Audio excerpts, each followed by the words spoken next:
Okay, we're recording B'Shem Hashem Na'aseh V'Natziach, class number 6 on Halacha. We've been speaking in the past about waking up in the morning, washing our hands in the morning. Now, Be'ezrat Hashem, I want to close up the halachot of washing our hands and then move on to more of the halachot of waking up in the morning. Okay, so we spoke a lot about waking up in the morning and when we wash our hands in the morning. Now let's talk about a different halacha. What if somebody stays up all night? Let's say it's Shavuot night, we're up learning till like the morning hours. We don't go to bed. Do we wash our hands in the morning? Do we need to wash our hands? What do you guys say? Thumbs up, we wash our hands. Thumbs down, we don't wash our hands. Thumbs up, thumbs down. What do we got? Thumbs up? That's a fancy thumbs up over there. I don't think I have that on mine. Okay, fine. That's a cool thumbs up. Give ourselves thumbs up. Huh? I didn't like do the thumbs up on purpose. It just came up. How do you do that? Just push the thumbs up? I just went like that. And then it just did that? Yeah. How did that work? Mine's not doing that. Mine's not doing that. They won't do it again though. It's magic. Okay, fine. I've never seen that before on Zoom. That was pretty cool. Okay, fine. So do we make a bracha on that washing? Bracha? Didn't sleep at night. Up the whole night, you wash your hands in the morning. Bracha or no bracha?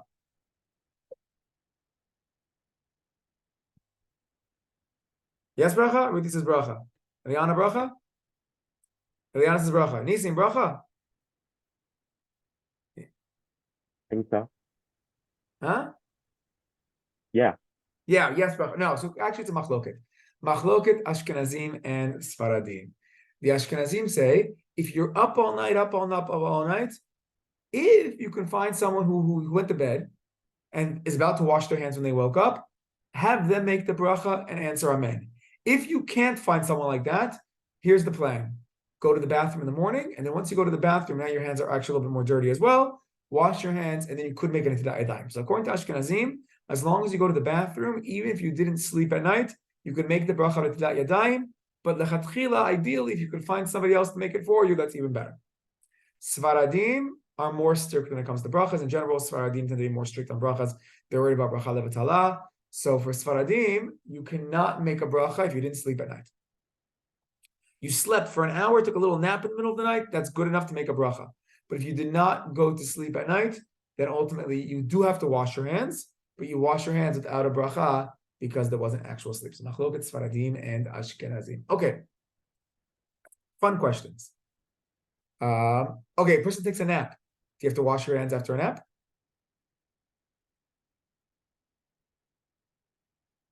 Halacha? Yes, you're supposed to wash your hands after a nap. You don't have to make a bracha. There's no bracha. You only make a bracha on the morning washing and before bread with the bread kind of washing. But after a nap, yes, you're supposed to wash your hands. What are other times when we're supposed to wash our hands but without a bracha? Amen? Before davening. Before davening. Okay, do you know why? So we're holy when we talk to Hashem. Okay, good. But what makes us not holy? I don't know, like we're like touching everyday things, and then we're supposed to like be able to connect with Hashem. Excellent. So halacha is when your hands get dirty. Dirty means what? Touching stinky places, touching sweaty places, scratching your scalp. You touched your hair, it's not a problem. If you actually scratch with your nails your scalp, then you have to wash your hands, and that's before you pray, it's before you make any blessings, it's before you learn to do a mitzvah, learn Torah. So yes, but when you touch stinky places, you touch your feet, you put on your shoes, you're supposed to wash your hands before you pray or before you do a mitzvah and say God's name. Okay, good. Other times you wash your hands without a bracha?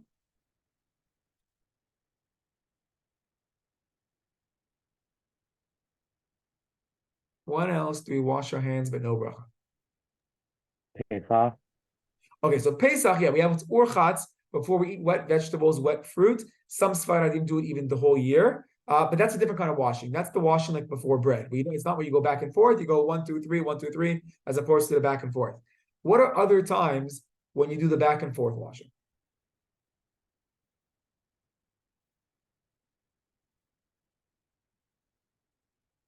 Other times? Okay, easy one. After visiting a cemetery. after being next to dead bodies, after getting a haircut, after clipping your nails, after relations.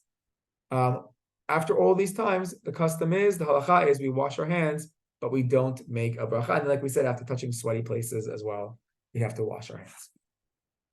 Great. Last question. Are you, in Judaism, in Torah, is a person allowed to pray in the bathroom? No praying in the bathroom. Why not? Because it's like not a holy place. Good. It's not a holy place. It's not a pure place. We have locations where you're allowed to pray, where you're not allowed to pray, and a place where someone goes to the bathroom, a place that has excrement. We're gonna get a little icky in this class. This class is gonna be a little more bathroom laws, but in places like bathrooms, Jews do not pray. Truth of the matter is, though, there are some exceptions, and there's some actual crazy questions. Right now in Israel, we have hundreds of soldiers that are in tanks. If a person's in a tank, they're not allowed to leave their tank sometimes for days. And they go to the bathroom, they wear diapers, they go to the bathroom inside the tank because they're there for many days at a time. So halacha there gets more complicated. So they don't pray for 3 days? They do pray? How does it work? You have to cover going to the bathroom, you have to close it up. Can you smell it? Can you not smell it? Does your nose forget about it?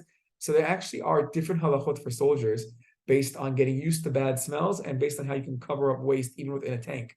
Which is interesting to note that for us, this stuff would be totally asur. But for a soldier, the halachot actually might be more lenient if you're in extreme cases of prolonged day after day. Guys, want a cute story? Let's do a cute story. There was this famous Jewish guy named Zusha. Anybody heard of Zusha? Any Chabadnikims over here? Chabadnikims love to tell stories of Zusha. So Zusha was this holy Chassid.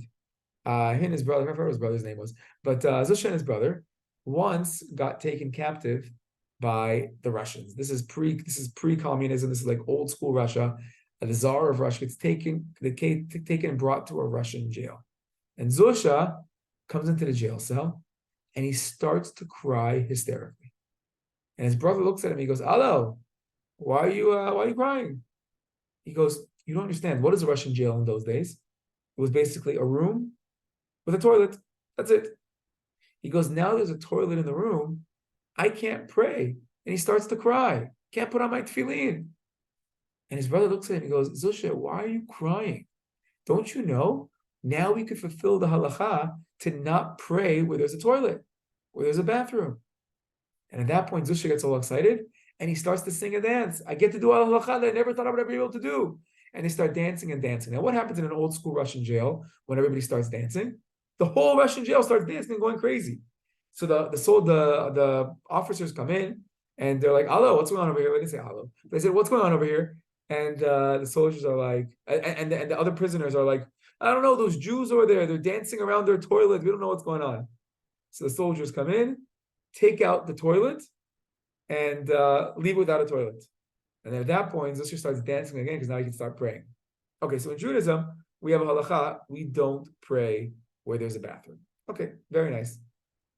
I actually heard, I'm not sure if it's true, but I heard somewhere that Muslims are allowed to pray in the bathroom. So if they're like in the airport and they're like, don't want anybody to see them praying, they can like go into the back and do their own little thing. I'm not sure if it's true, but I heard that once. But we really don't do that. We say there's places of tum'ah, of impurity, and the impurity comes from the physical impurity of going to the bathroom. Okay.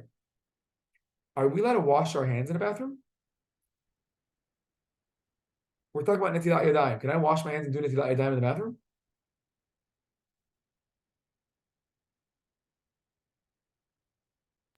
Maybe you can wash your hands there, but not say the bracha. Oh, can you wash your hands, not say a bracha? Maybe wash my hands, walk outside and make a bracha. How does it work with bathrooms? Okay, let's talk about bathrooms for a little bit, okay? Bathrooms. Old school bathrooms. What was an old school bathroom? 2,000 years ago, how did they build a bathroom? Wasn't too sophisticated. They made like a hole in the ground. Good, excellent, thank you, Eliana's got it. They just dug a hole in the ground and a person went to the bathroom and it was stinky, and when it got filled up, they dug a different hole somewhere else. They probably put up some mechitza, some walls around it, like a little bit of modesty, but they dig a hole in the ground. Similar today. What is similar to that today? What kind of bathrooms today are very similar to that? Outhouses, like. Oh no, but we still use them. Where do we use them the most? In Western society. Where do we still use these kind of bathrooms? It's not a hole in the ground, but something similar.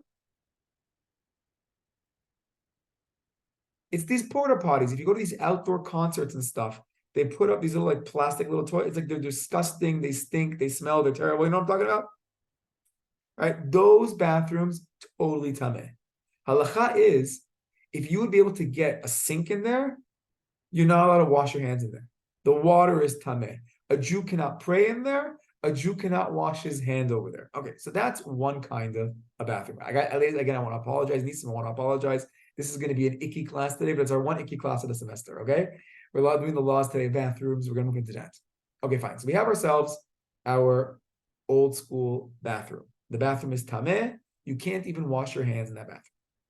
But then the Gemara speaks about this brand new invention known as the Persian bathroom. You guys know what a Persian bathroom is? Have you ever heard of a Persian bathroom? In the times of the Gemara, the year 500. What's a Persian bathroom? So the Persians, they were good engineers. Actually, it happens to be today, the Persians are very good at engineers. You know, they did actually statistics. The amount of women engineers in Iran, women, is like 25,000 times more than in America.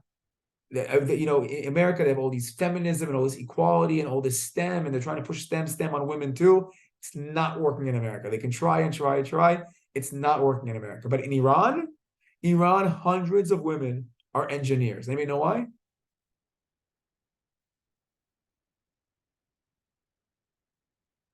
In Iran, non-stop women engineers. So primarily because the government really wants engineers and is willing to pay and make major incentives and make really good salaries because they really want to build bombs. They want to destroy the West. They want to destroy Israel. It's a big national mission for this. It's a religious mission for the people in charge over there. So they're like, ladies, we'll give you whatever you want, just be an engineer. And when lo and behold, when you pay properly and make a proper campaign, all of a sudden, all these women want to be engineers in Iran. But if we go back to the year 500, different Persians back then, the Persians back then were still engineers, and they came up with a new idea for a bathroom. Instead of taking like the ground and digging a hole in the ground and going to the bathroom like that, they said, what happens if we dig a hole and we make it go diagonal? If we make the hole diagonal, create kind of like the first sewage system, like the first pipe system. So now listen to this genius idea. A person goes to the bathroom, and when the number 2 falls down, instead of just sitting right there, it goes into this diagonal tunnel, which then rolls away so that it moves away from where you're sitting. So it's not as smelly over there. It like goes away. And that was called the Persian bathroom. Now the rabbis came along and said, oh, if you have a Persian bathroom, so when a person goes to the bathroom, the stuff never stayed there. It automatically rolls away from there. That's not a tameh place. So in those kind of bathrooms, you would be allowed to wash your hands. Get ready for the big question. Let's get the halacha minds out. Today's bathrooms. Are they like the Persian bathrooms or are they like the porta potties? The Persian. Why? Because nothing stays. Okay, because nothing stays. When you flush the toilet, it goes down the pipes and leaves somewhere else. Okay. Anybody argue on that?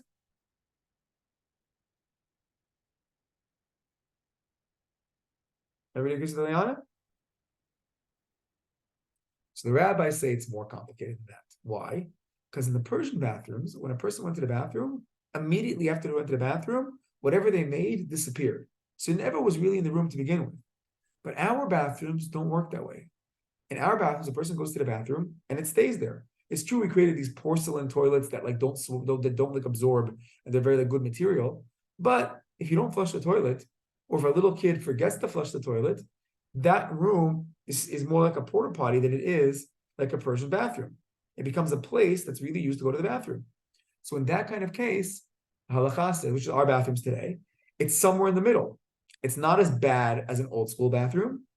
It's close to a Persian bathroom, but it's not 100%. Therefore, what's the halacha? Halacha is when we wash our hands in the morning, ideally, if you have another sink that's not in the bathroom, you should wash in the sink that's not in the bathroom. So if you like live on if on the floor where you live, you have like a kitchen right down, there's a sink by the kitchen, better to go wash your hands in the kitchen than to wash your hands in the bathroom. Bidi avad, after the fact, if there's no other place to go to, or if the other sinks are so far away, then you would be allowed to wash in today's bathrooms, but you have to make the bracha outside. You can't make the bracha inside the bathroom itself.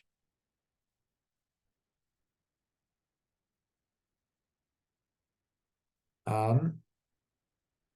So that's the halacha with that. Now there are some leniencies with this as well. If you, let's say you have a sink in your kitchen, but you live in a 2-story house and you're all the way upstairs till you walk downstairs till that, at that point that's already considered that's already considered after the fact, and you can wash your hands in the bathroom. Just always make sure to make a bracha outside.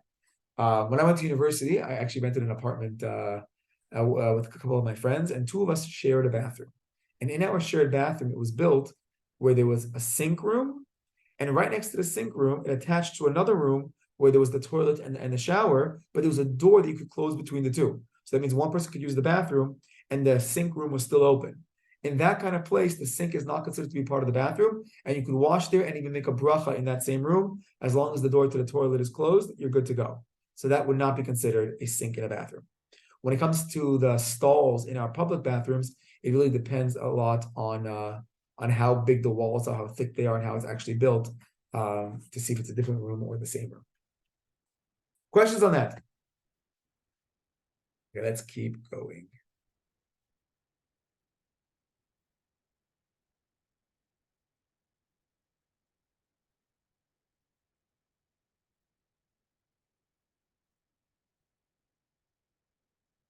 Okay, next laws.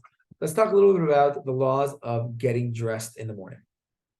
Okay, here's one of these fun Jewish laws where we seem to be a little bit OCD, but it starts to put our life into perspective a little bit. Okay, anybody know the laws of how we get dressed in the morning?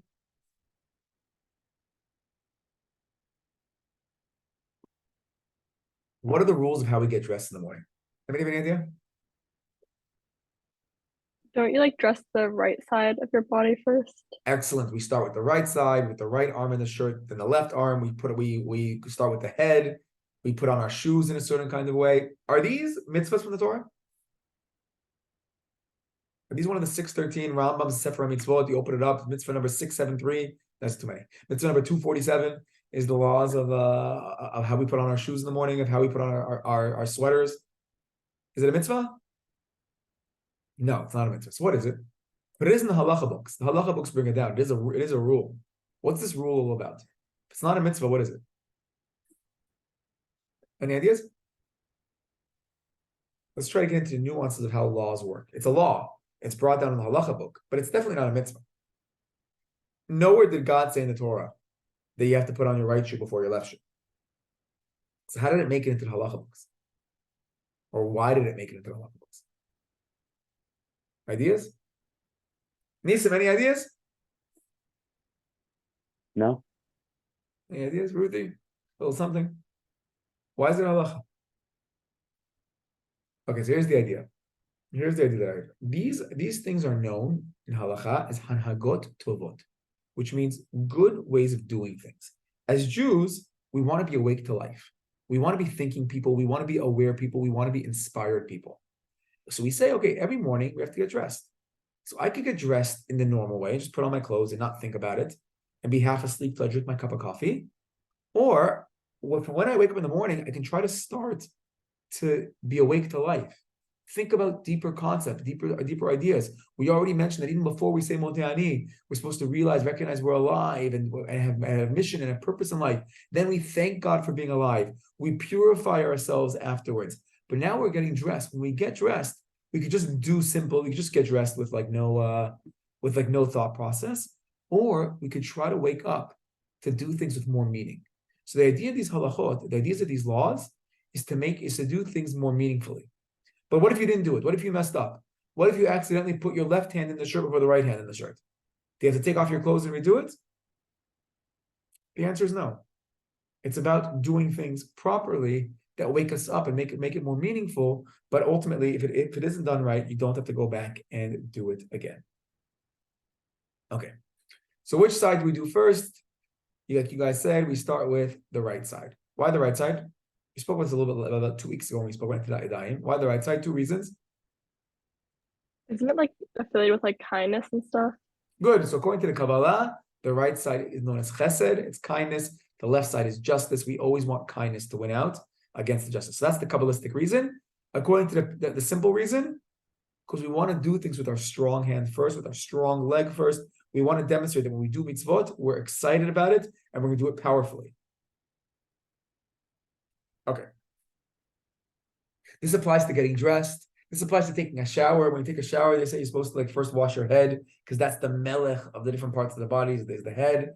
Afterwards, wash the right side, wash the left side. But again, the idea is to constantly be awake of doing things with the right side first. Okay. When it comes to shoes, here's where we have the famous halachot of shoes. How do you put on shoes in the morning? First of all, any of you guys lefties over here? Lefties? No lefties. Okay, we're dealing with righties. Okay, let's talk about shoes for a second. When it comes to shoes, how do you put on shoes in the morning? Who's learned this before? Okay, that's right, Eliana. How do you put on shoes? It was in 7th grade, I don't really remember. But isn't it like you put the right, then left, then you tie maybe like one of them and the other? Maybe the right and the left. You have to tie both of them, it's true. But what's the order? I feel like the right shoe you go right, first. left, or something. Good. You do right shoe first, then left shoe, and then the custom is to tie the left shoe and then the right shoe. Okay, so what kind of weird halachot is this? So putting on the right shoe first, that makes sense. We do things with the right side, the powerful side, the chesed side. Okay, that makes a lot of sense. Why do we tie the left shoe before we tie the right shoe? Any ideas? Nisim, you should know the reason to this. Why do we tie the left shoe before we tie the right shoe?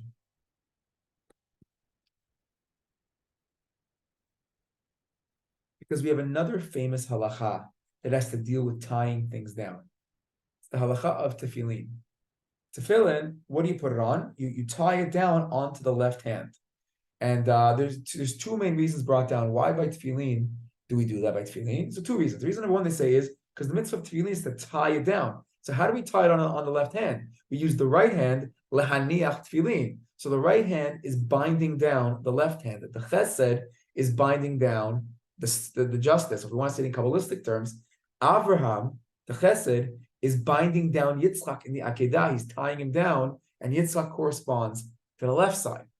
Okay, so that's why the depth. When we get to Yaakov, we'll get to the head with Yaakov when we get to the brain of the Torah. Okay, that's side points. A little Kabbalah in there as well. But we use the right side to tie down the left side.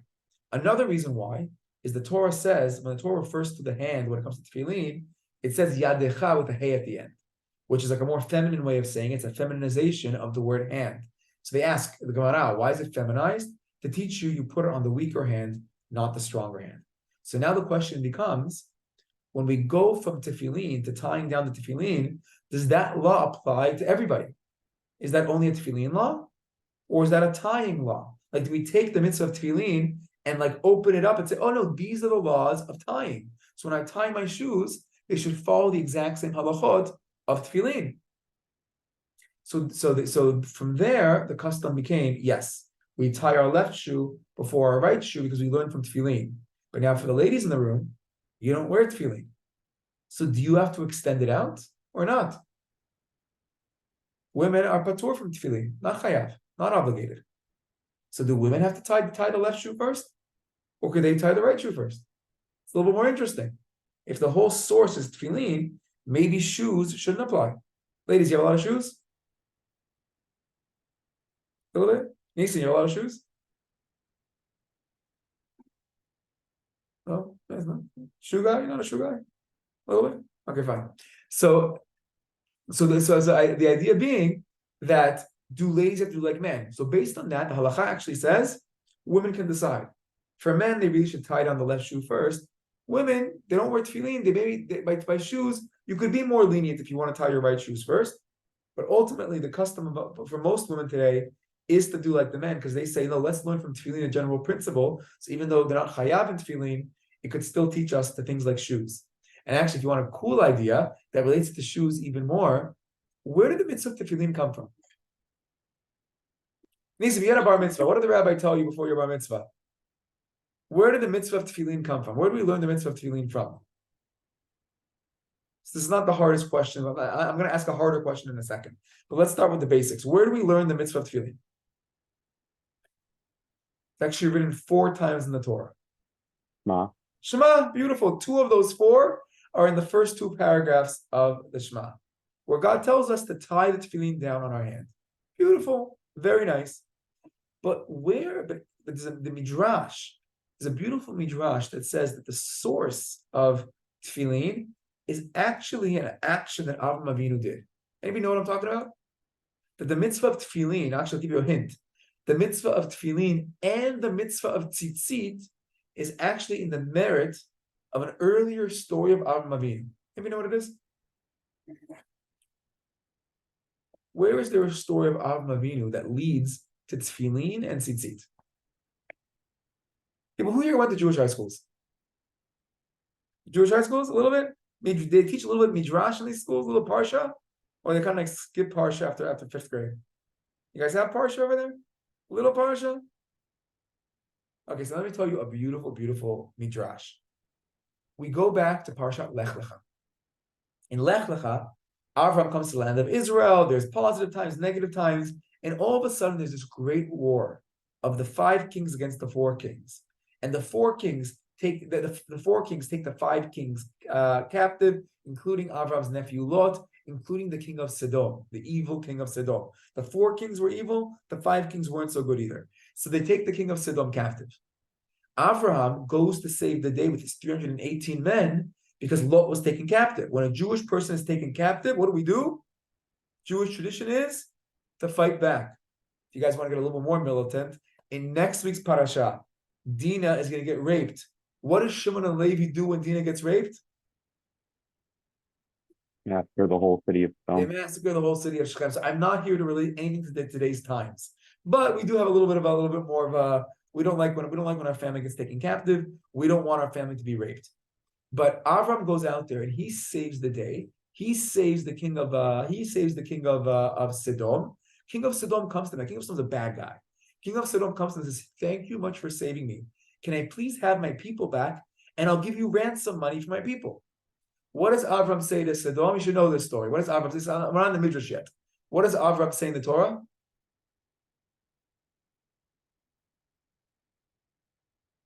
You guys know the story of the 4 kings and the 5 kings? You guys know the story of Sodom. Do you guys know that Sodom wanted to ransom off the people? I bet you when I tell you did that. After I tell you the answer, let me know if you heard this. Avram says to Sodom, take your people and take your money.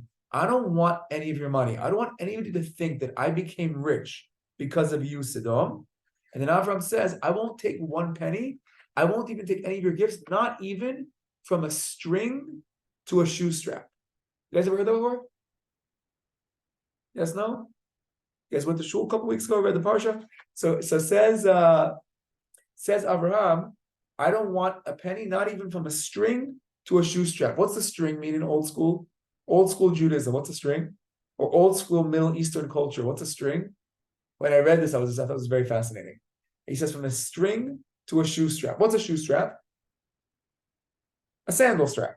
In the Middle East, we wear sandals, right? You have this American from New York makes Aliyah. 2 years later, he's wearing sandals everywhere. You know, like it's freezing outside, he's wearing sandals.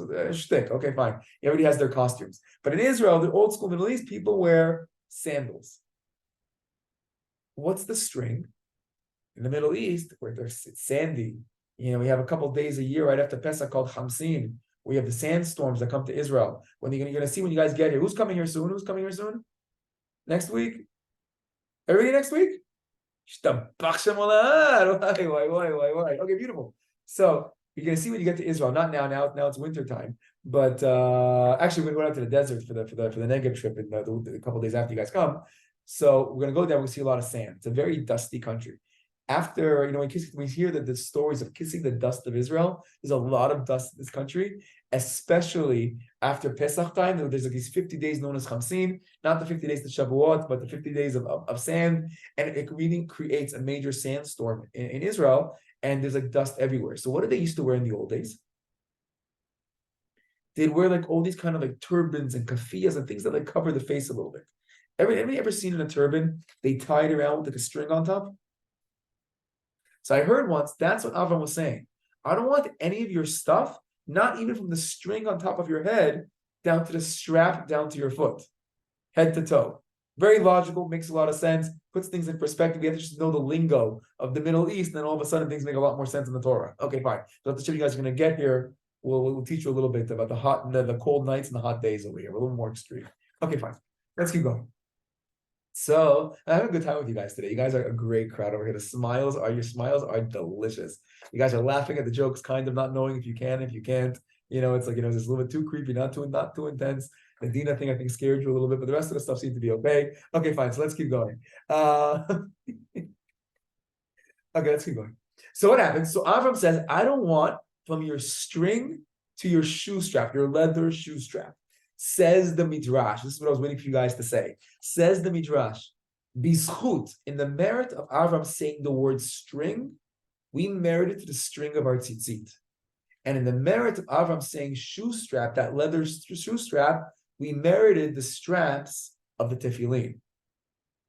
Now, what's beautiful about that Midrash is that it links the shoes to the tefillin. So even if you want to say maybe tefillin is not a law of tying, but it might be a law about shoes because we see the connection between the shoe strap and the tefillin. Cool? I thought that was cool. I like that idea. Okay, let's keep going. Let's keep going. So we put on our shoes, put on the right, then the left, tie the right. If people are lefties, people put on the opposite shoe. Ashkenazim put on their left shoe first, then their right shoe if they're lefties, because they want to go with the more dominant. Sfaradim go stick the same way because they care more about the Kabbalah, the Chesed versus the Gvura. Okay, and then we said for women, you could actually be a little bit more lenient if you want to be more lenient. How do you take off your shoes?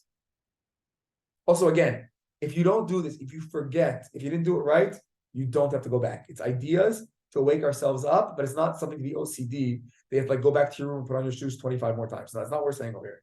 It's just more of ideas. How do you take off your shoes?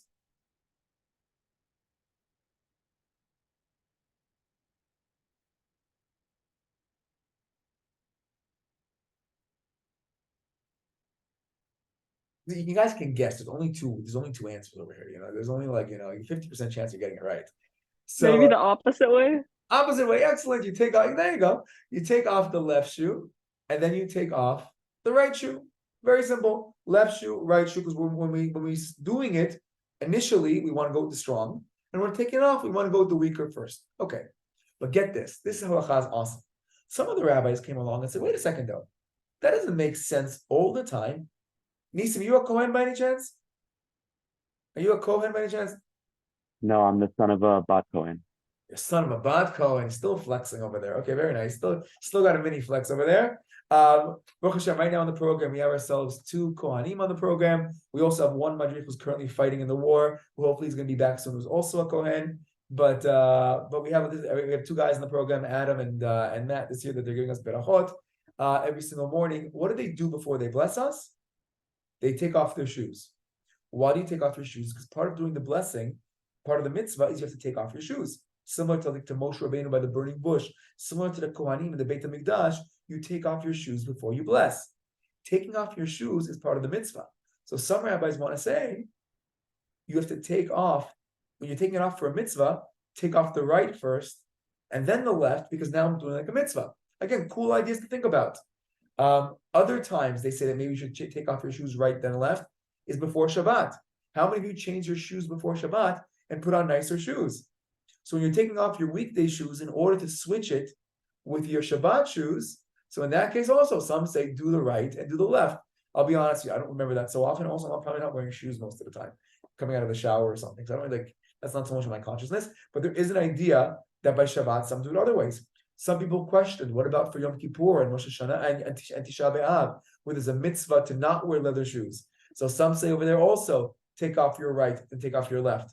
Others say, no, in that case, that wouldn't apply because those are considered to be inuyim. They're like afflictions, so that's not a positive thing. So different back and forth when it comes to shoes. Get yourselves thinking a little bit. This applies to shoes. This applies to sandal straps, Velcro, all the same thing. Maybe you have Velcro still thing? No. Okay.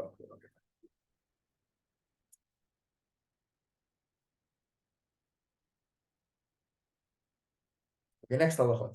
Next topic. Okay, now we're gonna get really, really icky, but I want to try to finish the icky stuff in one class so we don't have to get to it next time. The bracha of Asher Yatzar. After going to, okay, so we went to the bathroom, we washed our hands. Now, after the bathroom, we have a blessing. It's actually a really beautiful, beautiful blessing. Is that so?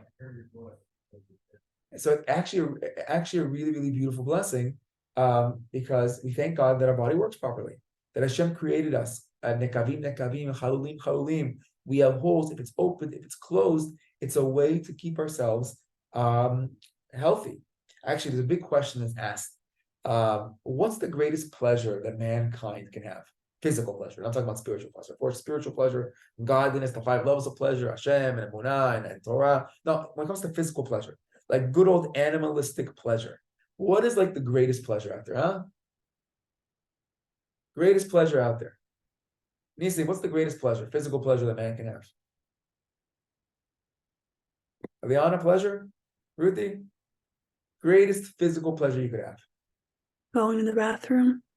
Okay, excellent. Okay, good. You jump the gun there, Ruthie. On a simple level, people would say food, eating. They'd say maybe relations, but there is a concept, especially as a person gets older, that the greatest pleasure is actually to be able to, the body works properly. That a person can go to the bathroom. Because if that doesn't work properly, the pain levels that people have, my sister-in-law has Crohn's. She has like a really cool shirt that says, I really hate my guts. So like it's when the body doesn't like work well, it's like very, very difficult. But if it does work well, wow. So we want to say thank you that our body works well. Okay, here are the big halachas now for when you say it. When do you say the bracha b'asher yatzar? Once you left the bathroom. Once you left the bathroom, first you have to wash your hands. If you don't have water, it wouldn't work. Baby wipes don't work. Purell, if you're on a hike, Purell does not count. You have to have actual water. Wash your hands, preferably 3 times. Cup optional. But b'diavad even 1 time would be good enough to wash. We wash our hands. We make a asher yatzar as soon as possible. Is there a time limit for how long to say it?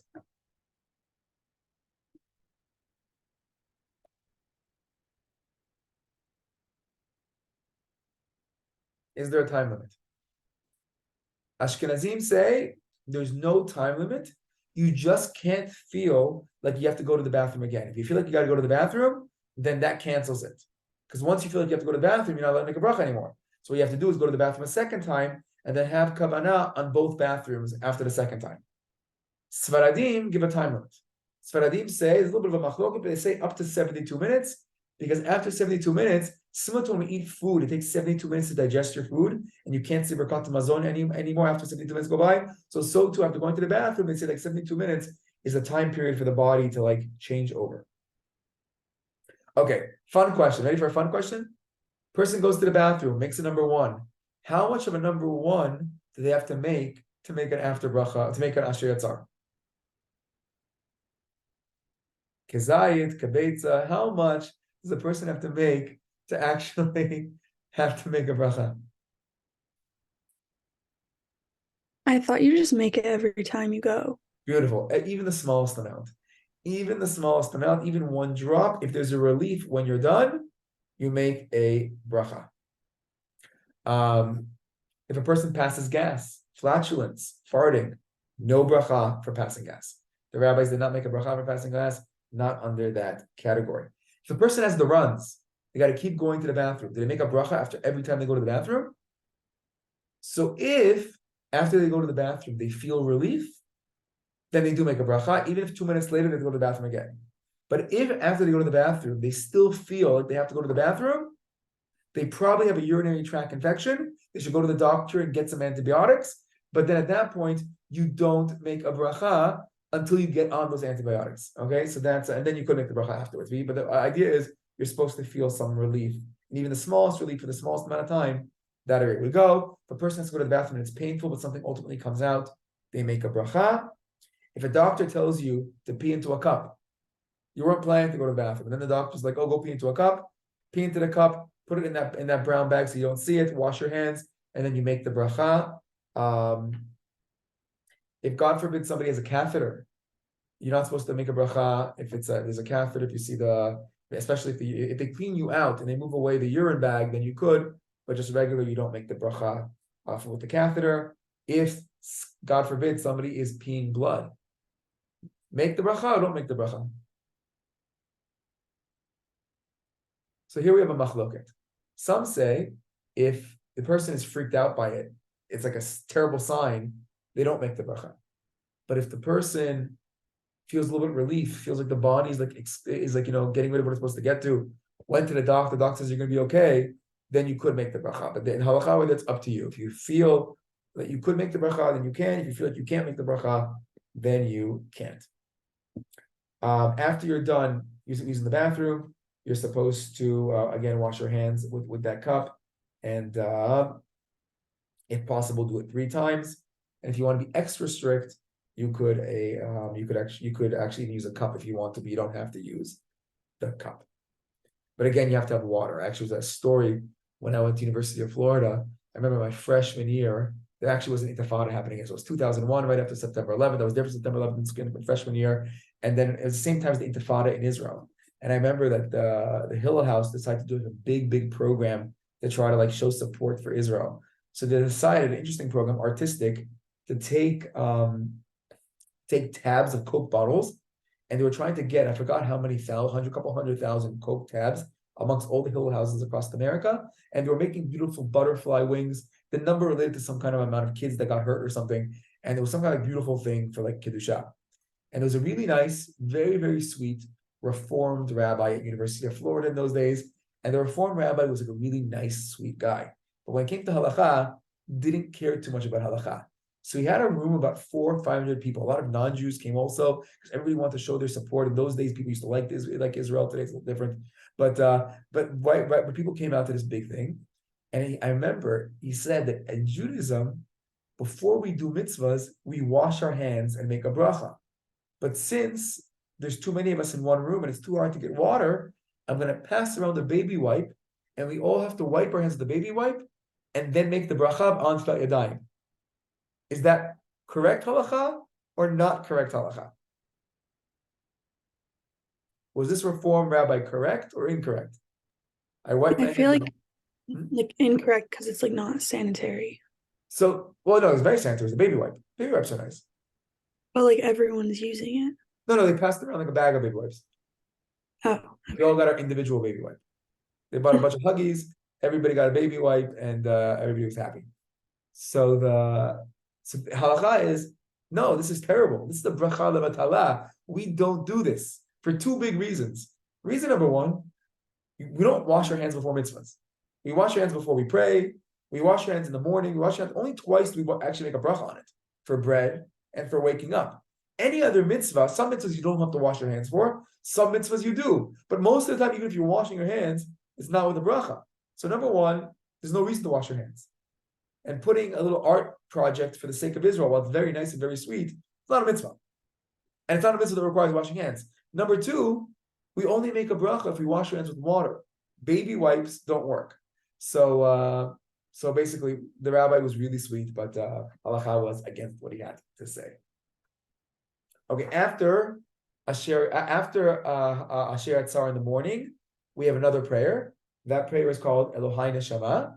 That's a prayer we thank God for returning our souls. It's similar to Modeani. It's the OG Modeani, but it has God's name in it. It starts with Elohai. And Elokai means my God. Actually, you should say Elokai, comma, Neshama Shnatata Bi. God, comma, the soul that you gave me. Don't say Elokai Neshama, because Elokai Neshama means God, my soul. Our soul is not God. So we speak Hebrew now as adults. Elokai, comma, the Neshama Shnatata Bi Tehorahi. The soul that you gave me is pure. The idea is to try to say that right after Asher Yatzar, and if possible, to even connect the 2 together. So for those of you that wait till you get to school till you say your morning brachot, when you get here to Israel, we do morning brachot at home. We pray at home. It's a little bit more mature. It's a little more adult-like. In elementary school, they're going to make the bracha in school because they want you to pray, because they're worried you don't pray at home. But now we're more adult-like. So Elokai Neshama, we put right next to Asher Yatzar. Okay. Last halacha for today. This is a fun question, and it's also our last bathroom question. So I'm going to go over for 2 minutes because I want to close the bathroom halachot. We have ourselves a public bathroom. There was a big rabbi in Brooklyn, passed away a couple of years ago, named Rav Belsky. Rav Belsky was a big posek, a big halacha guy. He actually was on the OU at the head of with Rav Schechter from YU. They were the two main rabbis of the OU kashrut. Big rabbis. They went to Rav Belsky. So Rav Belsky, when I go to a public bathroom, okay, simple question. This is a simpler question, but than the way I asked them. If somebody has a runny nose, can you go to the public bathroom and take some toilet paper and wipe your nose? You go to the mall and you have a runny nose. Are you allowed to go to the bathroom and wipe your nose? Yes. Halacha is yes, that's not a problem. Are you allowed to go to the bathroom and take the toilet roll and put it in your backpack? But you have a runny nose, Elian, and in 2 minutes, you're going to leave and it's going to be running some more. Can you take the toilet paper roll and put it in your backpack? No, that would be called stealing. You can go to the bathroom, you can wipe your nose, maybe take a little small piece for later. But you cannot take the actual roll of paper from the public bathroom. That's meant for the public, and that's called stealing. Okay. They asked Rav Belsky. I think it's a great question. If a person goes to the bathroom, now a lot of times people don't like public bathrooms, they're pretty icky. So what do they do when they go to the public bathroom? They cover the toilet seat with toilet paper. So they asked, how many layers of toilet paper can you put on top of the toilet? Meaning, some people put 1, some people put 2, but some people are so creeped out by a public bathroom, they're going to like put layers and layers, so that way there's no way you're going to sit on the actual seat, and you're like on the 7th layer of the toilet seat. So they asked Rav Belsky, is that allowed, or is it not? I don't think it's called stealing. Maybe it's bulk. Maybe it would be bulk tashrit. Are we wasting? Are you allowed to just use as much toilet paper as you want? Okay, we know we can't steal a toilet roll, but can I just use it and make like a whole layer on top of the toilet seat? What do you guys think? I don't think so. It feels like stealing. So Like you can make a Belsky, few layers maybe, but not like good, 7. excellent. So Rav Belsky agrees with you. Rav Belsky said 2 layers, that's okay. 1 layer freaks you out. You need a 2nd layer on top to cover the 1st layer. That's okay. You can double layer it, but more than that, it has to be a real reason to go more than that, because it really would be wasteful. We don't want to waste public stuff. It's not ours. And I want to thank you guys. That concludes our Thanksgiving lecture on bathrooms. Bezat Hashem, you guys should enjoy your turkeys. You should enjoy your cranberry and your stuffing. For those that don't celebrate, that's okay too. Enjoy your hummus and your pita, and have a good time with that as well. And Yom Tov. See you guys next week. Wow, big stuff, people. Big stuff. We'll see you here in Eretz Yisrael next week. Thank you. Rabbi. Yeah. Isn't